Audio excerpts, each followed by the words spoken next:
This is a walkthrough for USCIS Form G-325R. Once you've logged into your USCIS account, select File a Form Online.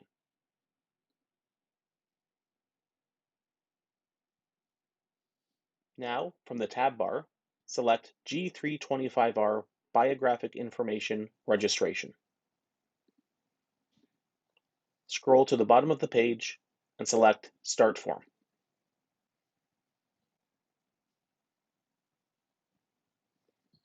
Here, you'll see information on the G-325R form. There is no fee to complete this form for Canadian citizens. The biometric services appointment is not required for Canadian citizens. And scroll to the bottom of the page and select Next.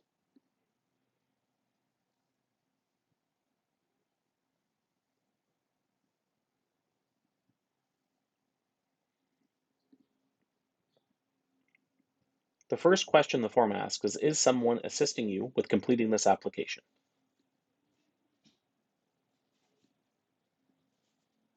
Next, the About You section. The form asks what is your current legal name, your first name, middle name, family name. They also ask whether or not you have used any other name since birth. Continue to your contact information. Provide your daytime telephone number, your mobile telephone number, as well as your email address. You will also want to include your current mailing address as well. This needs to be a US address. It cannot be a Canadian address. The system only accepts US residential addresses. It also asks you how long you've lived at this address as well. When and where you were born. What is your date of birth? What is your city or town of birth? What is your country of birth? And what is your country of citizenship or nationality? Complete this section and select Next. Then it will bring you to your address history. Like the previous section, it only allows you to input a US residential address. It asks you what your prior residences were in the United States over the last 5 years. Add these addresses, continue, and click Next. Your immigration information. When did you last arrive in the United States? Date of arrival, place of arrival, immigration status at last arrival, date of immigration status, expired or expiry date. It also asks you for your Form I-94 record number.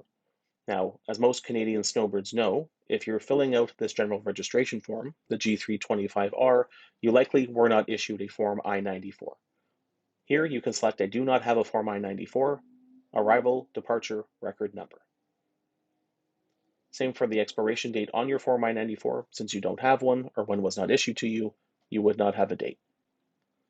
The form then goes on to ask what activities you've been engaged in. Now, for most Canadian snowbirds, the answer will simply be tourism. In what activities do you intend to engage between now and your expected date of departure? Again, would be tourism. How long do you expect to remain in the United States? And then finally, what is your expected date of departure? And you can select Next. Now it will bring you to other information, such as what is your A number. For most Canadian snowbirds, you can just simply say, I do not have or know my A number. And the same goes for USCIS online account number as well. Select Next. Biographic information. Here you will be asked a number of questions, such as your sex, ethnicity, race. Complete this information and select Next. Now you will be asked about police and criminal records.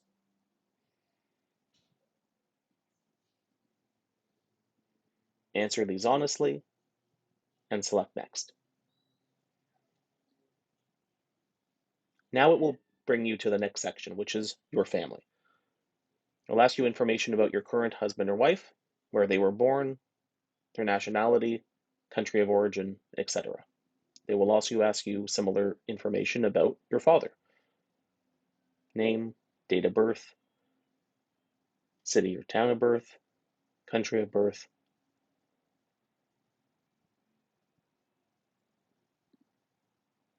Same information will be asked about your mother as well. Now, if this information is not known, you can simply leave it blank. As with the rest of the form, you must complete all fields with an asterisk. Please keep that in mind when you're completing this form. The next section is evidence. It really does not pertain to Canadian snowbirds. And additional information as well.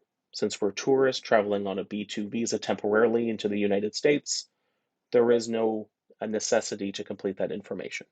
So you simply go to the Review and Submit section, scroll down to the bottom of the page, ensure that all of the answers you provided are accurate, and then submit your application. Now, once you submit your application, you should receive a receipt from USCIS, which then you will print and keep with you as you travel throughout the United States. If you have any further questions on this form or anything else, please contact the Canadian Snowbird Association at www.snowbirds.org.